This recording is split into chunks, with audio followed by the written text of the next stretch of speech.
Hello guys! Papunta kami ngayon sa SM Santa Rosa para mamili ng school supplies ng mga pamangkin ko. Since back to school na naman, we will buy school supplies sa SM Santa Rosa. Nakikita nyo sa video, napakarami ng tao kasi marami nang namimili ng mga gamit para sa school. Ayan yung mga pamangkin ko na si Nicole at Sayus. Ayan yung mama nila. Since nasa SM na kami, magtitingin-tingin na rin kami ng mga gamit sa bahay, school supplies, ano mga kailangan pa namin. Let's enjoy the video.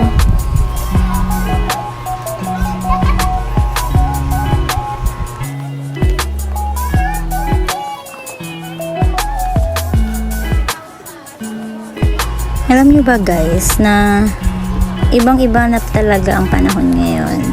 Nakaka-bless lang isipin na nakakabili kami ng school supplies ng mga pamangkin ko sa SM na, samantala nung mga bata pa kami sa Divisoria or sa Tiangge lang kami. Minsan pa nga yung mga pinaglumaan namin ng notebooks, tatanggalin lang namin yung mga walang sulat, pagsasama-samahin namin para lang meron kaming bagong notebook.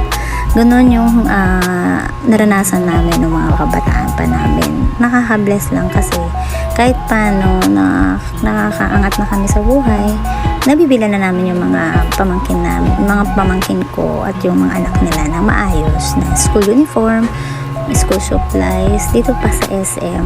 Kasi iba naman talaga ang panahon na ngayon. So ayan, nagpakit pa nga kami ng pamangkin ko sa salamin. 'Di ba? Nakakatawa lang isipin na masaya ka na dahil masaya sila. Parang ayaw mo parana sa kanila kung ano yung naranasan mo ng mga kabataan mo pa. Nakikita sa video na maraming tao na namimili sa SM. Kasi ganun din naman ang pressure niyan kapag sa Tiangge or sa Divisoria. Konti lang ang difference niya. So, mainit pa. So, maganda pag sa SM ka na namili. Kasi malamig, makakaikot-ikot ka pa. At least makikita mo masaya silang namimili. Ayan nga, yung pamangkin kong mata na, model pa siya, diba? Ganyan yan. Pag naglalakad, kailangan daw model at may posture. O, diba? Iba na talaga mga kabataan ngayon. Conscious na sila sa kanilang katawan. Let's enjoy the video.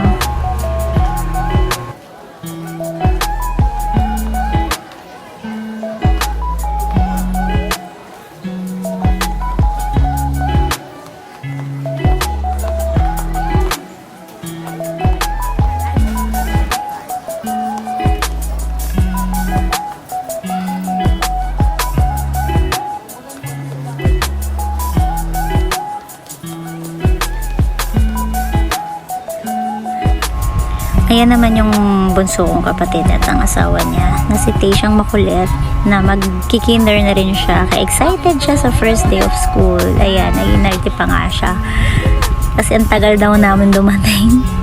So ayan, nag-start na kami maghanap-hanap ng notebook para sa mga bata. Maganda rito sa SM kasi lahat ng gamit nandito na. May notebook, may papel, may ballpen. Tapos naka-promo pa sila, package na. So makikita mo dyan sa video na merong 159 na 6 notebooks na. Merong spiral, meron na rin tali. So depende sa'yo kung merong character ang gusto mo. Meron pang attach case. And na halos lahat ng ibang estudyante dito na namimili sa SM. Yun nga lang, kailangan mo lang makakipag ayos sa kanila kasi minsan kasi nauubusan na ng stocks. Ayan, meron 149 notebooks, meron din na grade pad pen na 3 pieces na siya, 59 lang.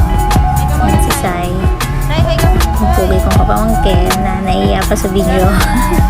At meron pang makulit na bata na pasayaw-sayaw. Gusto niya yan, biba kasi yan, masyadong makulit at masayahing bata. O, diba? Gusto niya. Basta may makarinig siya ng sounds.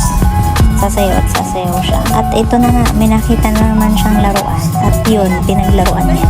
Sabi ko dyan, balik niya kasi hindi ka niya yan. So, binalik niya.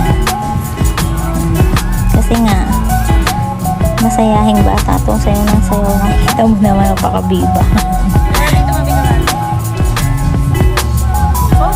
Yan, may mga mga ballpen din. So, hindi ka na mahihirapan dito sa SM para mamili ng school supplies kasi kumpleto na siya. May blue, may color pen, may pastel, may ruler, lahat, halos lahat nandito na. Kasi, ganun din naman, kung pupunta ka ng lugar ng mura, mainit naman, tapos makakapag-enjoy yung mga bata. Ito na nga, si Bulilit na nakitang gustong ipapili. At iyan, dinosaur daw. Ano na to? Ano yan? Ang tuwa siya dyan kasi daw dinosaur. Gusto niya ipabili sa akin. Kaya lang sabi ko sa kanya, hindi niya pa magagamit yan. Kasi pang adult yan. Kasi po ano yan, lagyan ng sequence bubuin. Puzzle ba? Yan, namili na sila. At may pagsayaw ang bata. Tuwang-tuwa siya. Pati kami natutuwa. Ganun mo. Ganun. Ayan na nga, hindi na nila maintindihan kung ano pang bibili nila. Sa dami ng pagpipilian mo ng notebook, ang dami ring namimili mga mamis. Kasi, bakit ka pa pupunta sa mainit na lugar kung sa SM lang meron ka nang mabibili at kompleto pa? Ayan, namimili sila.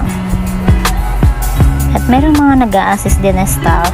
Kung sakaling hindi nyo makita yung mga gusto nyo, makakatulong sila. Ayan, may notebook pack of 5, 149. Meron mga may characters. Ayan, superheroes. May mga design din. May mga brand din dyan ng Orions, Advance, meron dyan yung spring. May spring na siya, spring siya. At meron din with yarn. Advanced paper naman siya, at plain. Kasi mostly mga bata ngayon gusto nila mga plain na lang eh. Ewan ko, mga ganun na mga isip nila. Mantalang kami nung bata, ang gusto namin is yung mga artista pa yung front ng notebook namin. Tapos mga superheroes. Ayan, tuwa yung dalawang bata. Kasi nakapamili sila. Oh, di ba? May pagsayaw-sayaw pa nga yung pamangkin ko. Kasi nga, enjoy sila sa pamimili. Dahil hindi rin mainit. At excited na rin sila para sa school. Ayan, 59 pesos lang yung grade pads para sa grade 1. Ayan, dalawang klase na yan. Meron din 1/4 with pad, 36 pesos lang. Ayan, di ba nakikita nyo? Ang daming namimili. At yan ang pamilya ko. Nakapamili na rin kami ng kama, grocery din kami, nagtingin-tingin din kami mga gamit sa bahay. Ayan, nag-hello pa nga sila sa vlog.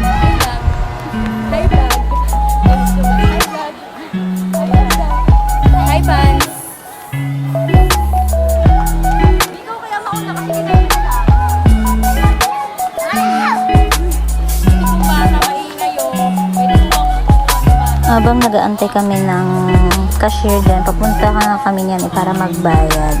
So, hindi namin alam magkano lahat. So, nag-guest to bill kami. Ayan yung mga guest bill nila. Guess the bill. Nakita niyo na. Ikaw, guess the bill, guess the bill. Umabot kami ng 9,186. Grabe. Naubos. Pero masaya. Nakakatuwa lang kasi nakabanding ko sila. Para ka na nga may sa haba na, para ka na may shoes parang ganon. Thank you. Bye.